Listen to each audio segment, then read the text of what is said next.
Bismillahirrahmanirrahim. Të nderuar dëgjues dhe shikues, Esselamu alaikum wa rahmetullahi wa barakatuhu. Sonte me mua në studio është mualimja e nderuar Ajla Sherifi, mualime në Xhamin Haxhi Hajredin në Serov, të cilën do të bisedojmë rreth temës Zejnebe bin Jahsh. Mirëserdhët të nderuar në emision. Selamu alaikum wa rahmetullahi wa barakatuhu. Falënderimet dhe lavdrimet i takojnë Allahut të madhërisëm, vetëm atë e falenderojmë dhe vetëm prej tij falje dhe ndihmë kërkojmë. Salavatet dhe selamet ja dërgojmë Muhammed Mustafas, mbi familjen e tij të ndershme, mbi shokët e tij dhe mbi të gjithë ata të cilët e kanë ndjek, do ta ndjekin rrugën e tij deri në ditën e gjykimit. Falenderoj për ftesën që e bëni vite me radhë. Falenderoj edhe muftin e nderuar doktor Qenan Efendi Ismaili. Sot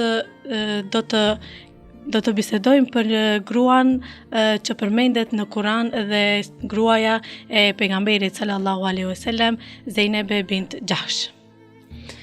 Mualime nderuar, si fillim, kush ishte Zejnebe bin Jahsh? Prjarja dhe vlera e vërtetë e Zejnebes radiallahu anha, jeta e saj nuk është thjesht histori, por mësim, ibret dhe udhëzim praktik për gjithë besimtarët muslimane.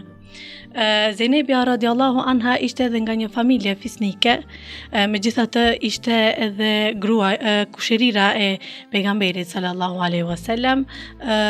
Pra në shoqërinë e saj ajo ishte me një pozitë të lartë. Por Islami na mëson se vlera e njeriut nuk matet me prejardhje dhe Allahu i madhëruar thotë më i nderuari te Allahu është ai që është me shumë devotshmëri në surën El Hujurat ajeti 13. Zejnebja radiallahu anha nuk u mbështet në emrin e familjes së tij, por në imanin, moralin dhe në bindje ndaj Allahut të lartësuar.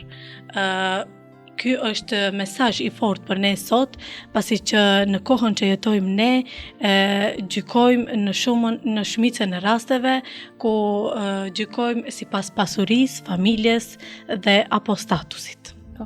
Një nga momentet më të rëndësishme të jetës së saj ishte edhe martesa me Zeid ibn Harithën, ku urdhri ishte nga pejgamberi sallallahu alaihi wasallam.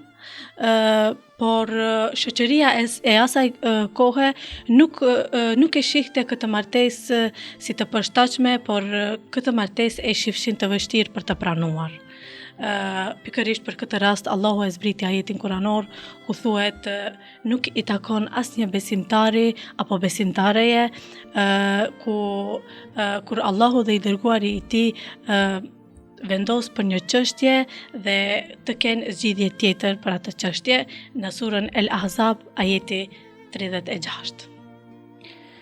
Por si ndodhi martesa e Zejnebës me pejgamberin sallallahu alaihi wasallam? Martesa e shpallur nga qielli pas ndarjes nga Zeid ibn Harithe, pasi që nuk i shkoi shumë jeta me Zeid ibn Harithen dhe erdhi koha që deri në ndarje dhe pastaj i erdhi urdhri pejgamberit sallallahu alaihi wasallam nga Allahu i madhëruar që të martohet pejgamberi alayhis salam me Zejneben radiallahu anha, ku përmendet në Kuranin famëlart, ne të vëmë ty të lejuar për grua që besimtarët të mos kenë vështirësi lidhur me gratë e bijave të adoptuarit, në surën El Ahzab ajeti 37.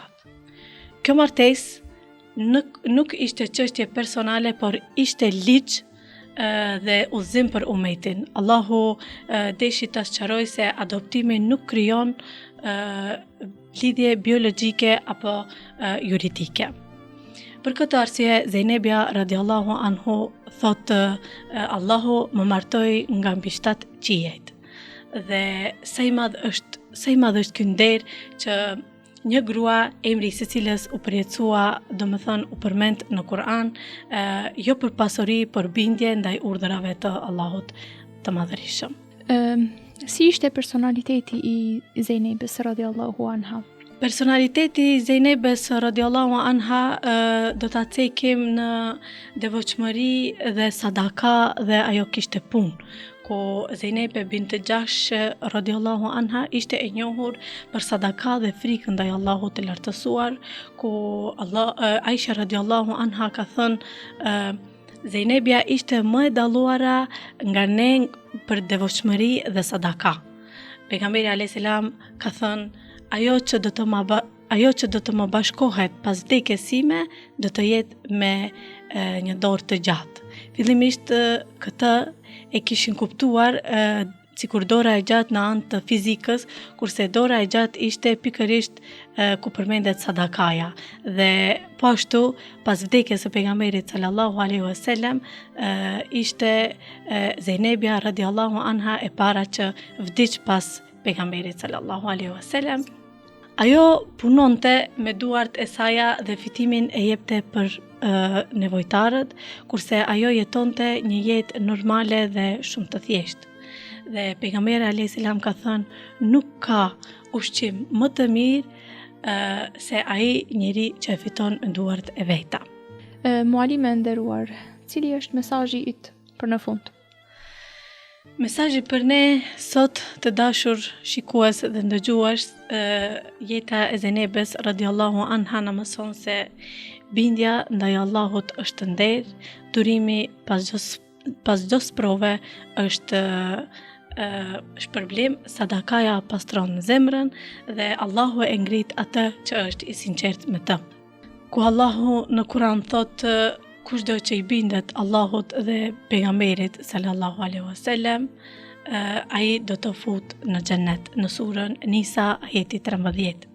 Lusim Allahun e madhëruar që të na bëj prej atyre që u bindemi urdhrave të Allahut dhe të pejgamberit sallallahu alaihi wasallam, që të na jap zemra të pastërta dhe durim në sprova dhe sinqeritet në vepra. Allahu qoftë i kënaqur me Zejneben radiallahu anha dhe me të gjithë nënat e besimtarëve. Inshallah. Allahu ju shpërbleft të nderuar. Këtu e përmbyllim emisionin dhe deri në takimin e radhës, mirupafshim. Assalamu alaikum wa rahmatullahi wa barakatuh.